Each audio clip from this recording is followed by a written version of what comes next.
লোক এখনো হসপিটালের মধ্যে আছে, তারা আমাদের মিছিলের মধ্যে আক্রমণ করে আমাদের ভাইদেরকে অনেক আহত করেছে। আমি ওই ভাইদেরকে বলতে চাই, আমার কথা হলো যদি তোমার মিলাদুন নবী ভালো না লাগলে তুমি মিলাদুন নবী কইরো না, কিন্তু আমাদেরকে তুমি বাধা দিও না। কথা বলেন ঠিক কি না?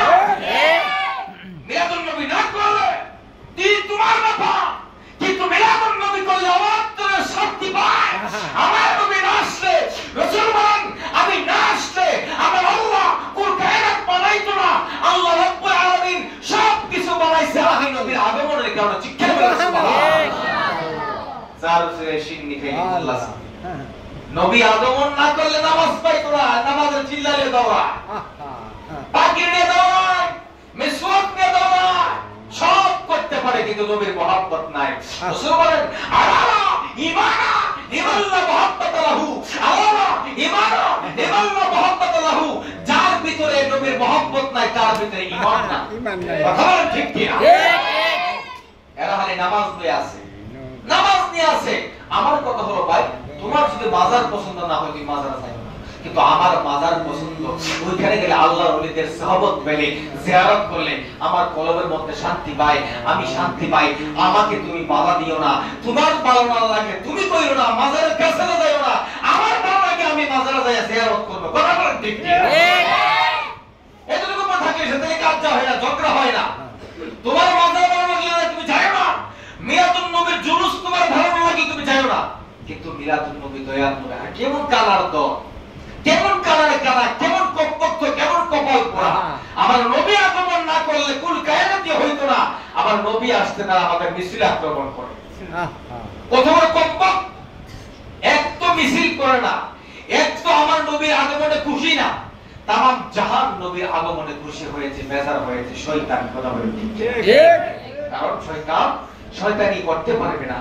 শয়তান তার কর্মকাণ্ড করতে পারো না। নবী শয়তান কান্দে, তাকে প্রশ্ন করো শয়তান এতদিন তুমি কান্দো না, এখন কান্দ করো। কান্দে মনের দুঃখে। তোমার মনের দুঃখ কি? যে আজকে দুনিয়ার মধ্যে আগমন করবে, সে আগমন করার সাথে সাথে আমার সব শয়তানি বন্ধ হয়ে যাবে। সুবহানাল্লাহ, সুবহানাল্লাহ। আমার নবী আগমন করবে, আমার নবী সাধারণ হইতো। ওরে বন্ধু, আমার নবী সাধারণ নয়, আমার আপনার মতো নয়। আমার আপনার মতো যদি হইতো, আপনার আমার শরীরের গামে থেকে গন্ধ করে, পচা গন্ধ করে, দুর্গন্ধ করে, কিন্তু আমার নবীর ঘাম মুবারকের মধ্যে মেশকে আম্বরের আতরের ঘ্রাণ করতো। সাহাবীরা বাজান, সাহাবীরা এমন করে দেখতো, এমন করে আশ্রয়তো। আমার নবী সিরিয়া দামেশকে থেকে তখন আমার রাসূল ঘরের মধ্যে আসতো, হুজরাতে আসতো, তখন পসিনা মুবারক বের হতো। সাহাবীরা কৌটার মধ্যে নিত, বড় বোতলের মধ্যে, শিশির মধ্যে রাখতো। কি ঘ্রাণ! আমার নবী যখন ঘরের মধ্যে থাকতো না, সাহাবীরা খুঁজে খুঁজে বাইর করতো। কেমনে বাইর করতো? আমার রাসূল যে রাস্তা দিয়ে হাঁটতো, সেই রাস্তা দিয়ে মেশকে আম্বরের ঘ্রাণ করতো। সুবহানাল্লাহ। এমন নবীর জুলুসে তারা বলা যায়। আমি বলতে চাই তারা কখনো হত্যা মুসলমান ইমানদার হতে পারে না। কথা বলেন ঠিক কি না? এই জন্য আমি তাদেরকে বলবো, আমার ভাইদেরকে শ্রদ্ধা রেখে তাদেরকে বলছি, মিলাদুন নবী ভালো লাগে, মিলাদুন নবী কইরো না, কিন্তু আপনার আমার নিরাখাতের মানুষের মিলাদুন নবী করতে ভালো লাগে, জুলুস করতে ভালো লাগে, নবীর আগমনের শান গাইতে ভালো লাগে। এই জন্য আমি মিলাদুন নবী করছি, আমার সন্তান করবে, কিয়ামত পর্যন্ত আপনার আমার উত্তরসূরি মিলাদুন নবী করতেই থাকবে। কথা বলেন, আমাকে বাধা দেওয়া যাবে না, আমি করতেই থাকবো। যতই বাধা দেয় ততই মুসলমান নবীর প্রেমে বেশি জোয়ার হয়। কথা বলেন। এই বছর দেখেছেন চট্টগ্রামের জমিন আমার হুজুর কেবলা, মুর্শিদে কেবলা, হুজুর কেবলা তাহেশার পিছনে 1 কোটি প্রায় লোক হয়েছে আশিক রাসূল। আলহামদুলিল্লাহ, সবাই নবীর প্রেমিক, নবীর আগমনে স্বাগত জানাই। আরে নামাজ, রোজা, হজ, যাকাত, তাসবিহ, তাহলিল কতটুকু আপনারা করতে পারবেন? যদি নবীর প্রেম না থাকে সব বিফলে চলে যাবে। এক ডালা মাছ রাখলেন, কিন্তু ডালার নিচে আপনার তলা নাই। এই তলা ছাড়া ডালার মধ্যে, খাসার মধ্যে মাছ থাকবে না। মাছ থাকতে হলে তলা লাগবে। আর মানুষের ঈমানের তলা হলো মুহাম্মদুর রাসূলুল্লাহ সাল্লাল্লাহু তাআলা আলাইহি সাল্লাম। নবীর প্রেম ছাড়া তাহাজ্জুদ করছেন, এরকম তাসবিহ গুনতে গুনতে হাতের মধ্যে কর ফলাই দিবেন, সাজদা করতে করতে কপালের মধ্যে হত্যা ভরা কালা টিক্কা ফলাইছেন। রাসূল বলেন আলালা ঈমান লিমান লা মুহাব্বাত লাহু।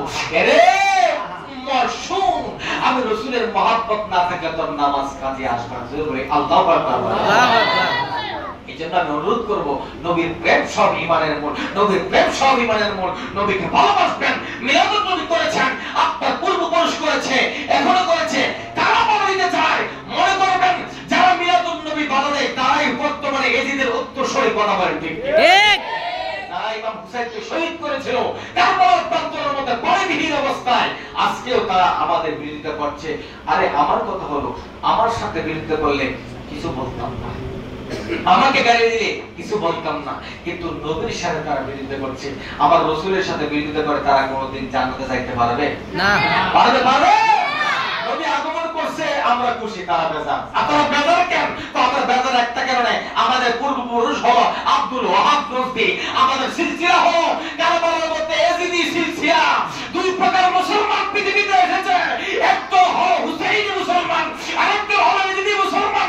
যারা মিলাদুন নবী পালন করে তারা হলো হুসাইনি মুসলমান। চিৎকার করেন সুবহানাল্লাহ। মন খারাপেন না, মন খারাপেন না, সঠিক পথে থাকবেন। সেই পথের নাম হলো নবীর প্রেম। সুবহানাল্লাহ। নবী আগমন করছেন, রাসূল আগমন করার সাথে জান্নাত থেকে 7 জন জান্নাতি নারী পাঠাইছেন আমার নবীর করে। রাসূল বলেন না সুবহানাল্লাহ। সাধারণ কোন কথাও, আমার রাসূল আগমন করবেন, আপনার আমার করে সন্তান আগমন করলে দাই মারা আসতো। আগে একজন বৃদ্ধ মহিলা চারপাশ থেকে আনতেন আয়না দাই মারা।